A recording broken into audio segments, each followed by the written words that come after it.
Well, hello, everybody. I am here with Nathan Buck from Agape Fellowship out in the Wasilla Palmer area. And I'm Pastor Tracy Simmons from Christ Community Church here in Anchorage. And if you don't know me, I am your Chugach Baptist Association moderator for this year. And at our annual meeting back in 2020, we gathered there and kind of set some priorities for the next year and hopefully years following that Chugach could begin to kind of rally around after all of the changes of the last handful of years that we've experienced as an association. And one of those is affiliated with this guy right here, Nathan Buck, a wonderful friend, and he's been a great leader among Southern Baptists here in the state of Alaska. And a few years ago, he brought to really kind of our collective attention this idea of something called the Mentor Apprentice Program or Mentor Apprenticeship Program. Nathan, tell me. Ministry Apprenticeship Program. Ministry Apprenticeship Program. So I want to let him introduce himself to you. Maybe you aren't familiar with him, haven't had a chance to meet him yet, and tell us a little bit about who he is, where he came from, and what he's doing right now, and then how this apprenticeship program and working with local ministries across the state, how that came into being and what it's about. So Nathan, tell us a little bit about you. Okay. So as Tracy said, I'm Nathan. I'm pastor at Agape Fellowship. We planted Agape Fellowship 5 years ago in Palmer, in the Palmer-Wasilla area, like Tracy said. Previously, I was in Juneau. I was actually born in Ketchikan and raised in Juneau down in the southeast Panhandle and loved it down there. My dad was in ministry when I was a kid, and it's something that just God seemed to call me right in line. So that seemed to work out pretty well. So I pastored in Juneau for 5 years before God called me up here to plant a church in Palmer. So that's a little bit about me. And then like Tracy said, a couple of years ago, one thing that God really just began to burden my heart for was the need for churches to own the ministry of training up pastors, church planters, and ministry leaders from within. With the aid of the seminaries, absolutely. The aid of Bible colleges, absolutely. Those are fantastic institutions. But it's something that the church, I believe, God has called us to take charge on. And so that was an issue that I brought up, and it was a program that, by the grace of God, we've been able to get some traction on. So back when you think back to those kind of original ideas, what were some of the motivating factors where you thought this was something that God was leading in? I mean, clearly you thought that it was something God wanted to design, but I'm assuming that connected somehow with either personal experiences or things that you were observing in your own church or churches around you, conversations that you were having as you were in other leadership positions in different places around our state. Sure. Well, it's something that when I entered the ministry in Juneau, as a young guy, I looked out for pastors who could mentor and who could support. And there didn't seem to be a whole lot of available options for me. Part of that was I was off the road system, perhaps, there didn't seem to be a whole lot of options there. Another thing that was really influential is a couple of years ago, you might remember this, Tracy, and some of the others there in Chugach. They were, by they, I mean just the folks at ABC, ABRN, Butch, and others. They were really encouraging people to pray the prayer of, Lord, raise up laborers for the harvest. And so, I forget the verses, but it was like Luke 10:2 and Mark 9 something. And so people would be setting phone reminders for that specific time, just to remind them to pray for God to raise up laborers for the harvest. And that really kind of got me thinking of, okay, where are these laborers going to be coming from? And kind of the general answer is just look around, look within your churches, look within your pews. People are in your pews now. And as pastors, we do need to be thinking like this, that the people in our pews, the children in our children's ministries really are the next generation of pastors and church leaders. So what are we doing to train them, to lead them, and to educate them so that they can be that and be that effectively within the context of our local church?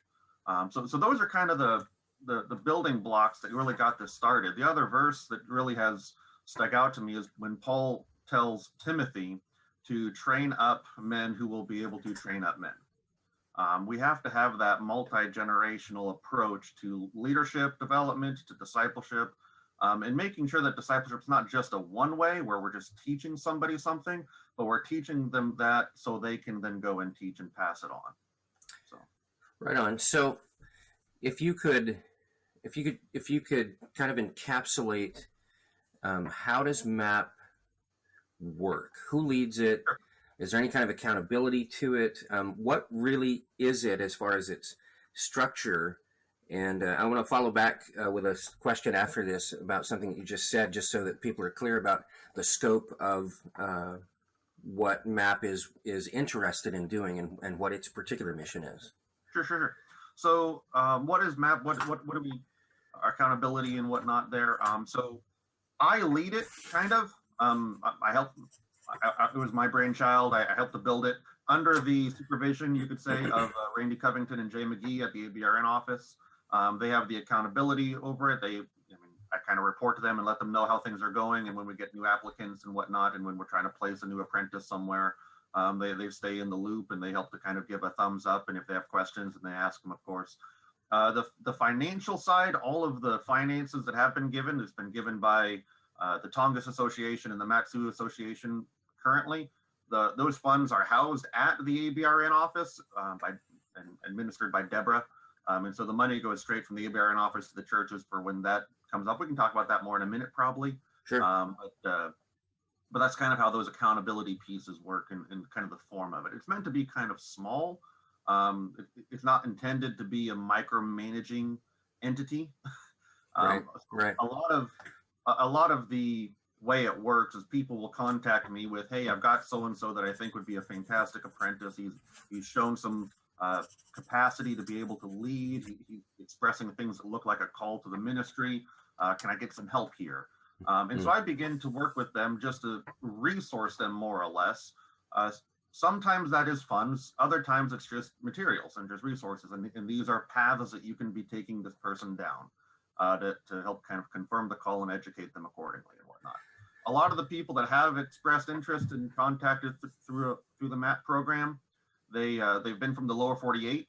And so this has really kind of helped to give them a middle ground where they're transitioning to Alaska, to ministry, to where they can come in and they can acclimate under a current pastor, and they can learn and grow under him and adjust to ministry in Alaska. Because if you haven't noticed, it's a little different here than in Texas. The world is different. Although in the last week, it has been a little colder in Texas, from what I hear.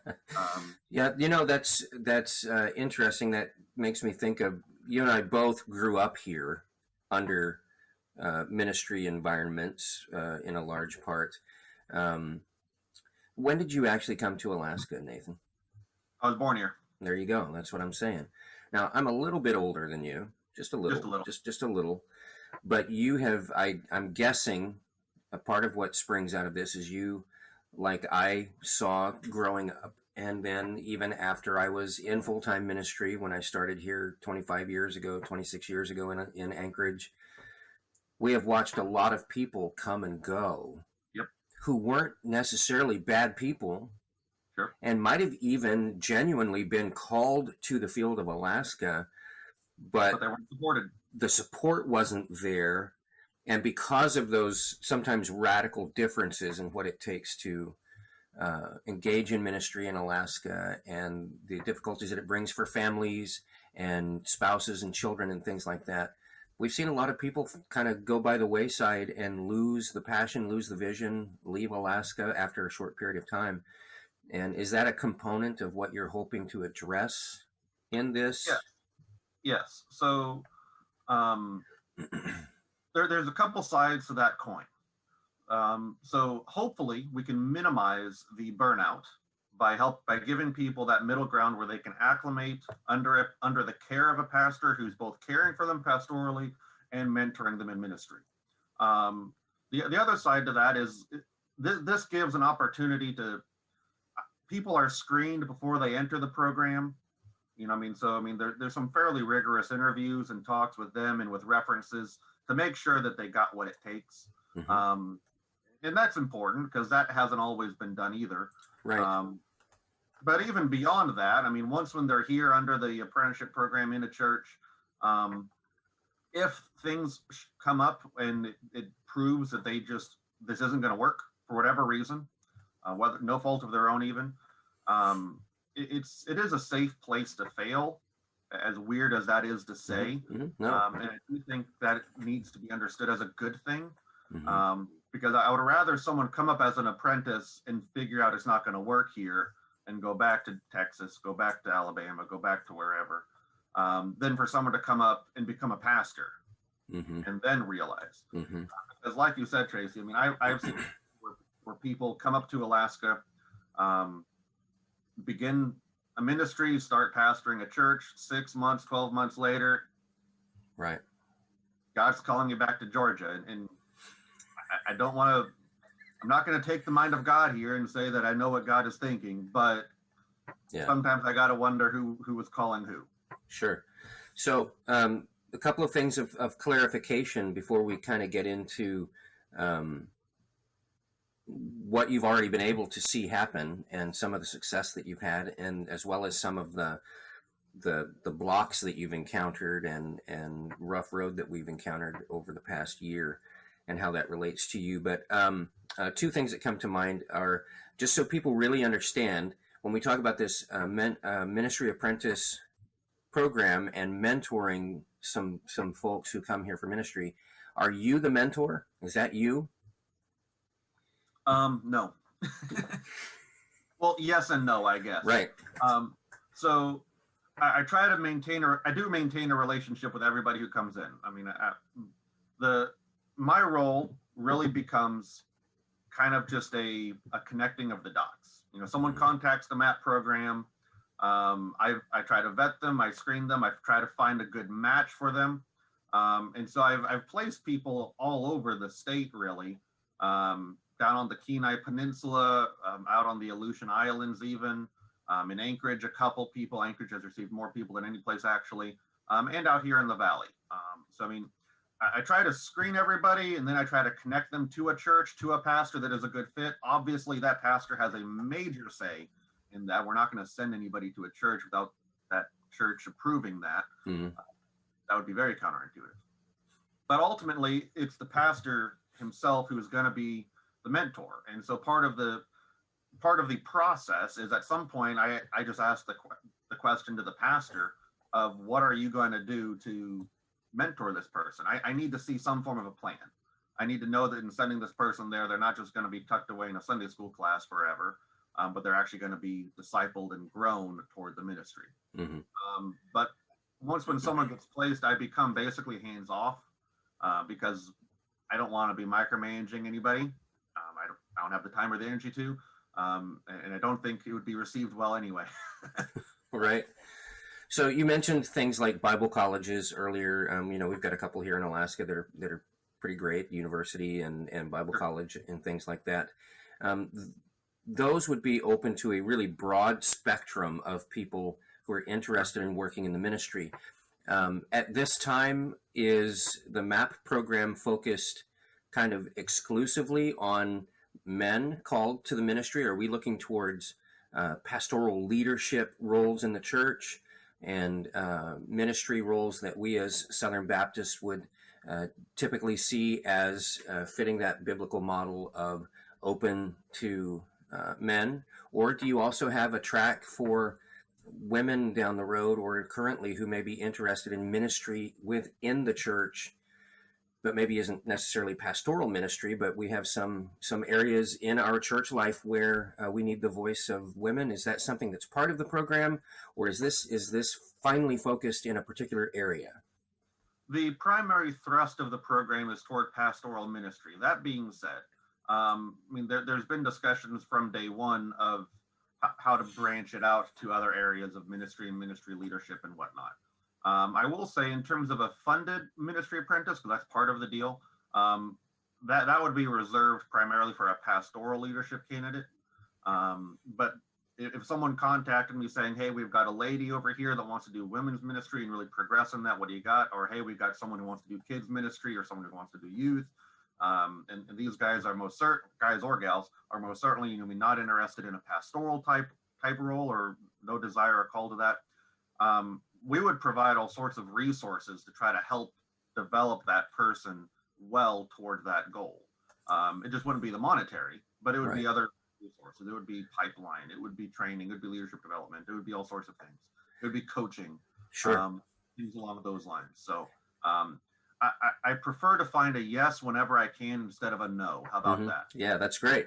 Well, and I also just want people who are hopefully viewing this and becoming interested in what you're talking about and what's being presented to have a really clear idea that the long reach goal, to my understanding, and correct me if I'm wrong, but kind of the long reach goal of a program like this is to establish healthier churches, either brand new churches, maybe, depends on what's happening with this person who maybe gets engaged in the ministry apprentice program. Maybe they go to a church, they work with an established pastor, and then that church births another church now with that person's leadership, and we have another established church, or they're helping to increase the ability of that local church, that it's not an exclusionary type approach, but the idea is that if we don't have healthy, capable leadership at, for lack of a better word, although you and I probably don't view it this way at all, is in a kind of a biblical sense, but at the top, if you will, the lead pastor, the senior pastor, if there's not healthy, if we're not building and helping to build healthy churches with people in those leadership positions, it doesn't really help us to have folks in other positions around these other ministries, because ultimately we all need that leadership of the shepherd within the local church. Is that a fair characterization of why we're kind of focused in this area? Because I think sometimes people want us to be all things. Sure. But we have limited resources, which we're going to talk about here in just a minute. And so I think, we have to be smart about how sometimes we target those resources. And so I don't want people to feel like we're ignoring certain aspects of the church, but we're really trying to build that foundational piece of leadership so that the rest of the church can build around that. Does that make sense? Is that fair?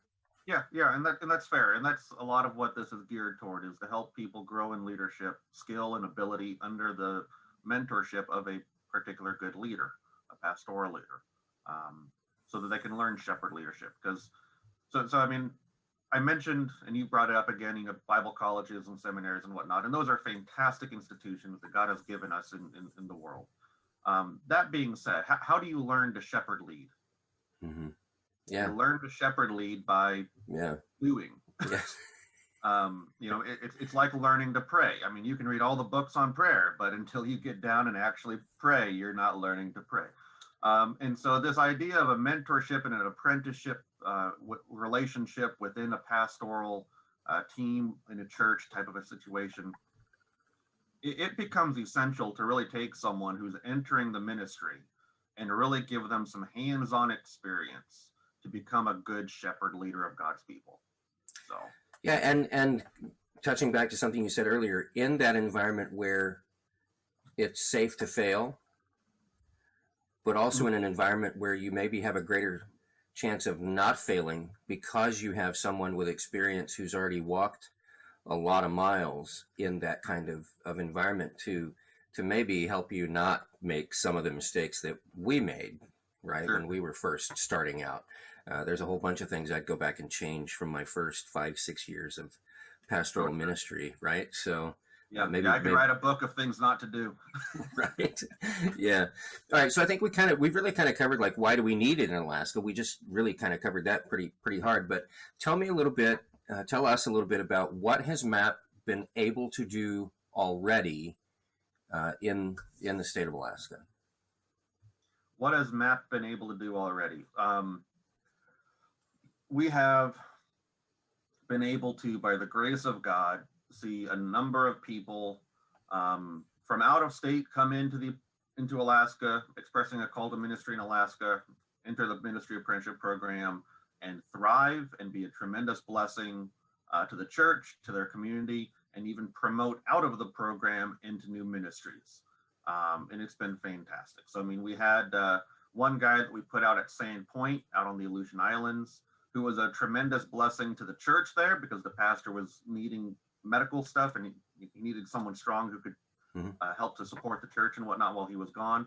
That was a fantastic blessing to the local church. It was also a fantastic experience for this particular apprentice. And now he was promoted out of the program, and he was now doing, I think, regional ministry missionary or something like that with Arctic Barnabas down on the Right, peninsula. right. Just a fantastic experience there. That his ministry out in Sandpoint really was a blessing to him. We've got another guy who ministry apprenticed, and now he's starting Set Free Anchorage there in the Muldoon area, Josh Seeley. Yeah. Got another guy who's apprenticing while doing seminary at a church in Anchorage, and he's doing phenomenal. We've got guys all over the place, and it's just been fantastic to see and to witness. And it's really been cool to see God use the ministry apprenticeship program in so many ways. One, God's used it to really kind of pull a bunch of Baptists in Alaska together. Mm-hmm. I mean, when was the last time you had 3 associations working cooperatively? Right. I mean, that's right. fantastic. Yeah. You know, yeah. So, I mean, it's just amazing in so many fronts. It's been phenomenal. So, and it's been a blessing. So every pastor that I've talked to that's received an apprentice, it's been a blessing in multiple directions. It's been a blessing to them and to their church, where it's another person who's taking on some of the burden, so to speak, and learning and helping to contribute, not just take. Mm-hmm. But also really helping in terms of helping the church live with a mentality of, we got this guy for 1 or 2 years, we need to pour into him. Right. Send them out. So it's helping even in that missional aspect as well. So it's a tremendous blessing, I would say. It's been phenomenal. That's awesome. I'm going to jump around a little bit in my list, so don't freak out. I'm going to come back. All right. But I feel like this is a good time to ask the question. So what are the nuts and bolts costs of this program? How does this work? Okay. So, I mean, I've mentioned a couple times, a funded apprentice. And so basically what that is we want to, as the MAP program, we want to help churches who don't have the funds in themselves to be able to fund an apprentice position, even at just a part-time level. Obviously, the ABRN is not interested in paying anybody a full-time salary. That wouldn't work. Right. If we had the funds, cool, but nobody does. So basically, I mean, the program, financially speaking, was able to start because the TBA and the Hatcher Pass Association contributed each $20,000 to the program. And so with that, we were able to say, okay, we're going to take apprentices. We're going to try to give them a 2-year commitment of $500 a month. And so that equals to $12,000 per apprentice for a 2-year deal. Obviously, most churches have met that and exceeded that with monies from themselves. But when they do that, they're able to really offer a decent package to an apprentice, to someone who's coming into the ministry, type of a deal. And it's worked out fairly well. There's another church that has an apprentice where they actually had like a parsonage that was empty. So, I mean, they effectively have a full-time associate pastor type role, which has been a tremendous asset to that church. So that's kind of how the financial piece works of the money has come to the MAP program. It's housed by the convention office. And then we basically just send it out in monthly installments from there to the church, really just to help kind of lubricate the system. And as you know, and as any pastor or an organization leader would know, I mean, when you're able to give a little bit of a stipend, that also really helps to formalize the relationship in a way. Right. And so there's a benefit there, as well as just the faithfulness aspect of rewarding someone who's working. Yeah. Because I mean, we do expect apprentices to carry a load, and to show that they can carry a load. And so part of the financial piece is being able to compensate them for that. So. Right. Very good. What has, we've all in our individual ministries where we're working and other places where we have our hands, we've seen the effects of the last year, the environment of the last year. How has that affected the MAP program as far as the pandemic environment and just COVID in general and people's attitudes around things? Have you seen an impact of that? I mean, because the system's not micromanaged and all the apprentices are at their churches, I mean, they're functioning within the dynamics of their own churches and the policies and procedures they're taking. Most are doing okay. Some have fallen on harder times just personally, but most are doing okay. So that's fairly well. Now I think this is kind of where you're going as well here. With the financial aspect of it, the funds that have been given to the program at this point are all pledged. So they're already tied to unless an apprentice were to drop out or were to promote to another position. All the funds we have are tied at this moment. So what you're saying is right now, if you had someone else who was interested, or you had a church who came and said, hey, I need help, you don't have anywhere to go right now, financially. Right now, I'm in the position of I have, depending on how you count it, this is going to sound kind of weird, but depending on how you count it, I have 1 to 3 apprentices in application stage. Okay. And no funds to pledge. Okay, great. And that is exactly where I want to go next, because you mentioned Tongass Association, $20,000 on the table. Mm-hmm. Hatcher Pass Association, $20,000 on the table. 2019 annual meeting, Chugach Baptist Association pledged $20,000. Did you see that $20,000 in 2020? No, we didn't. And to be fair, I mean, I know that the Chugach Association came on some hardships there and wanted to prioritize the camp, and I understand that. And I'm a big fan of Laverne Griffin, so I'm glad that Laverne Griffin is doing well. But no, we have not seen the monies that were pledged from Chugach Association. Well, and I want folks to know, because there might be some folks who see this particular iteration of what we're doing who may not be aware. But along with that, when we talk about Chugach prioritizing the camp, you were part of leadership at Hatcher Pass, along with some other wonderful folks out there who led Hatcher Pass to come alongside Chugach Baptist Association to support the camp during the last year when we had just such a disastrous year because of the pandemic, and brought $30,000 to the camp to help sustain us through the winter. And, we are deeply, deeply grateful for that. And for me personally, that also then makes me turn around and look at the other side of the equation, which is, Hatcher Pass had the ability, because they had the funds to do that. Chugach wasn't in a place to reciprocate, or not even reciprocate, but to follow through with our commitment for MAP in 2020 with the $20,000 that we had budgeted. And here we are sitting in 2021 and not looking a lot better on the bottom line right now today, but looking hopeful as things are beginning to kind of come together.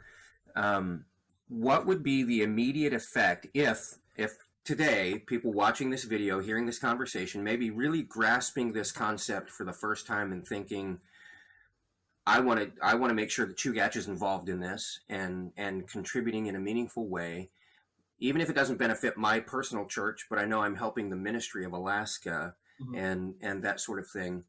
What would be the immediate effect of our Chugach churches joining together and committing to fund our $20,000 commitment to the MAP program? The immediate effect would be more boots on the ground, is mm-hmm. really what it means. It helps to, the obvious would be it would help to put apprentices in Alaska in an apprenticeship type relationship, resource them accordingly, and help strengthen the local churches. And there's something that you mentioned there that I really do want to hit on really, really good. This is something that has really impressed me, and I've just been so grateful for, is so far those that have given, the Tongass, the Hatchers, and others, it has been given with no strings attached. Mm-hmm. It has been given with we just want to see the kingdom of God advance here in Alaska. If it happens in our town, fantastic. If it happens in the other town, fantastic.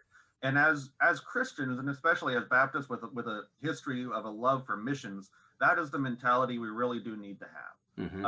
We just want to give, and we just want to see God's kingdom advance. We want to see missionaries sent. We want to see men trained. We want to see churches strengthened.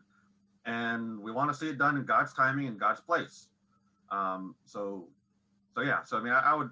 would really encourage that type of an attitude, because that's what we need. The moment we backtrack on that, we lose a lot.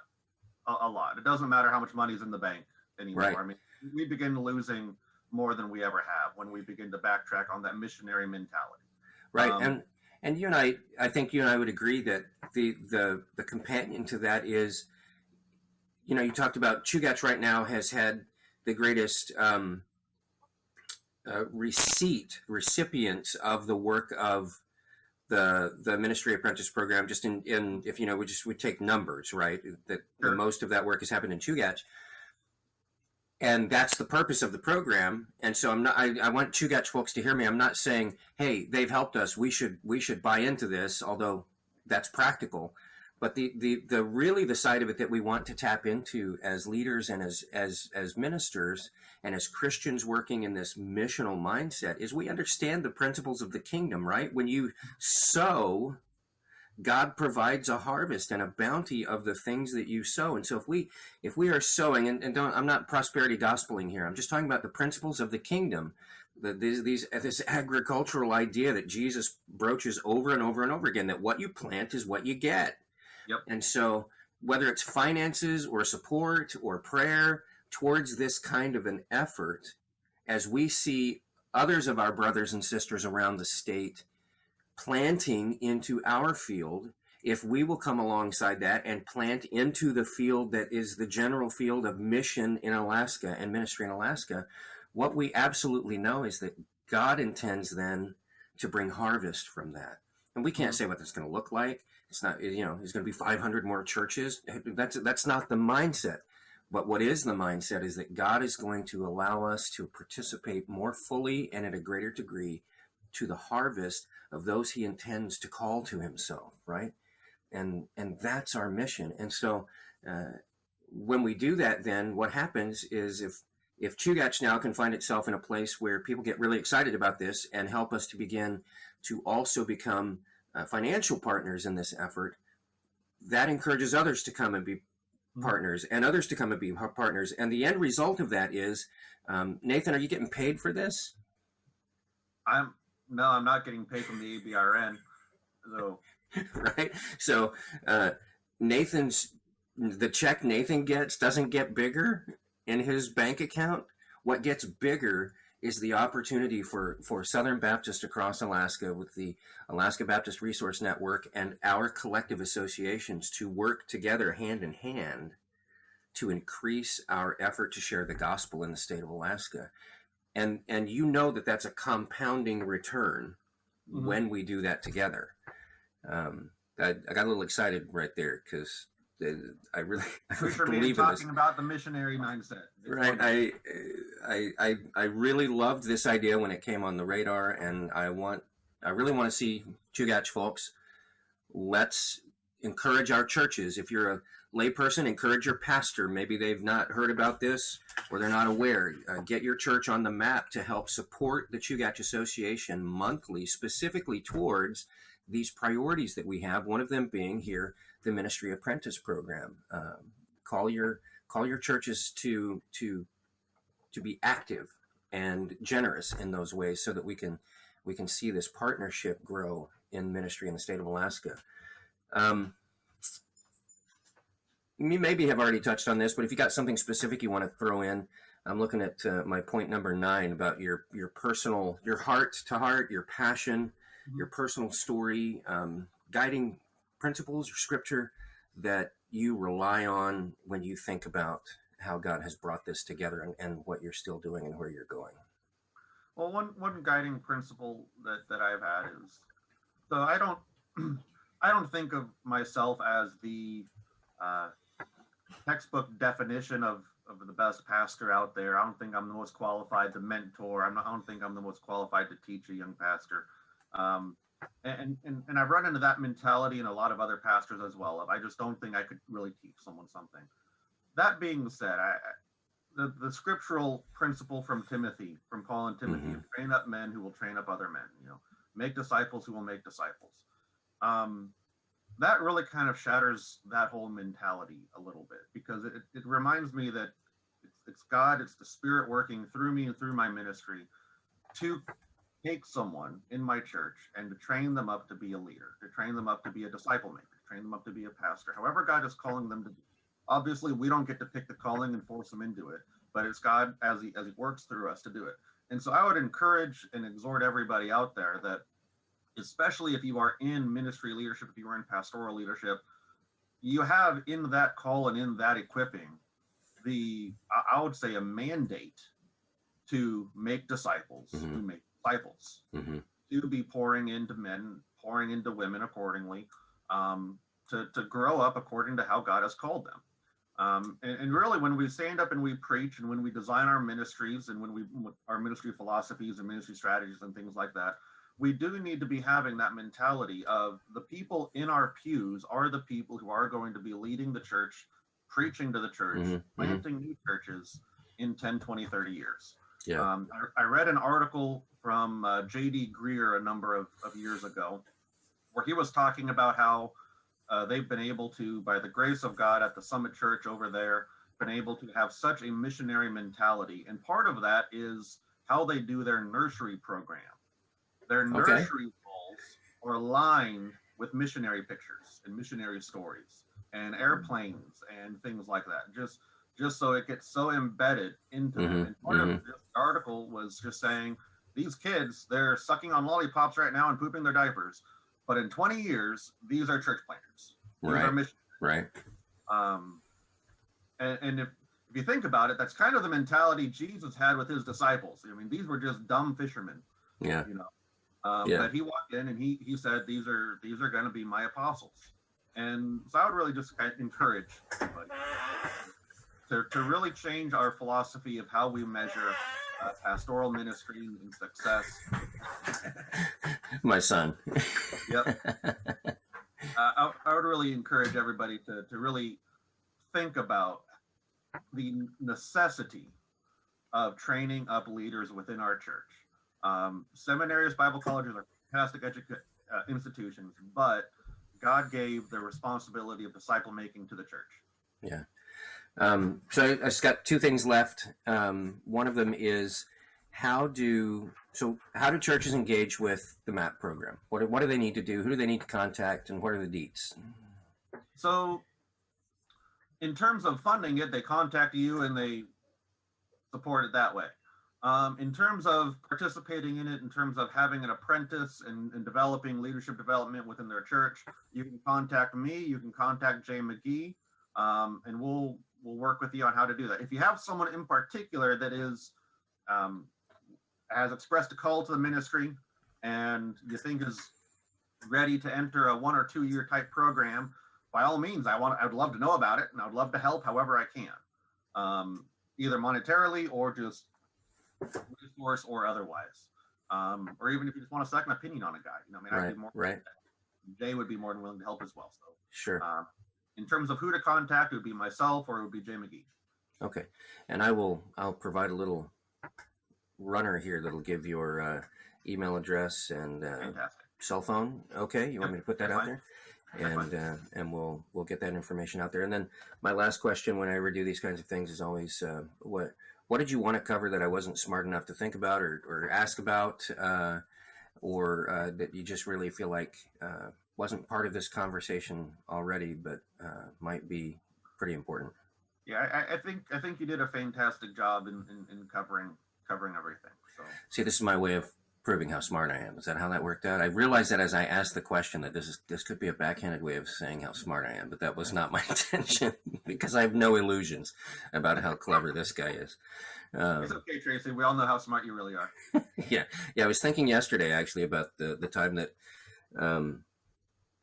during one of my elections as president of the convention, the only spoiled ballot was mine. I failed to vote properly for myself because I spoiled my ballot. So that's how sharp this one's going. But it's such a huge pleasure to serve the people of Alaska, to serve in our local churches, to serve the people in our associations. I know that you've been an associational leadership in Hatcher Pass as well, and have served at the state level on our committees and things like that.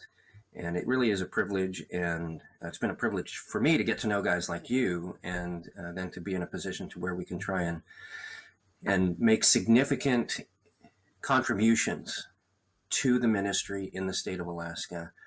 And Nathan, I appreciate you and the way that you have tried to be so faithful to the Lord's call in your personal life and in your church and for the people of Alaska. And as we close up today, I just would like to ask you to give us a closing prayer and pray specifically for the Ministry Apprentice program and God's leadership in that. And since this is primarily directed at Chugach, it might go farther than that.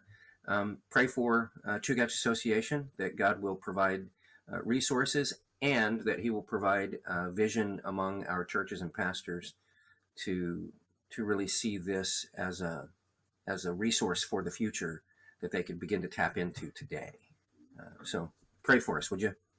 I'll pray for you. God, you are good to us. We thank you, Lord, for this time that we can spend together on Zoom, Lord. We thank you for modern technology that allows us to connect in a face-to-face manner, even though there's great distance. God, we thank you that you are good, that you are sovereign. We thank you that you have sent your Son into the world to seek and save that which was lost. God, we thank you for all that you've done for us. We thank you for all the many gifts you've given us. And God, I do pray specifically now, Lord, that you would be raising up laborers for your harvest. The harvest is plentiful, and Alaska needs you, needs your gospel, needs the message of Christ. And Lord, who will go if not us? Who will send? Not us. God, I pray that you would bless us, Lord, with the missionary mindset, Lord, to go out and to preach your gospel on every day of the week, Lord, to make disciples who make disciples. Lord, I pray that you would grant this Great Commission mindset to the churches there in the Chugach Association, that they would unite around the truth of the gospel and around the mission of the gospel and around the necessity of lifting up Christ so that you may draw all people to yourself. Bless us, O Lord. Let your will be done on earth as it is in heaven. Help us to walk in a way that is faithful to your commands. It's honoring you in word and in deed. In your holy name we pray.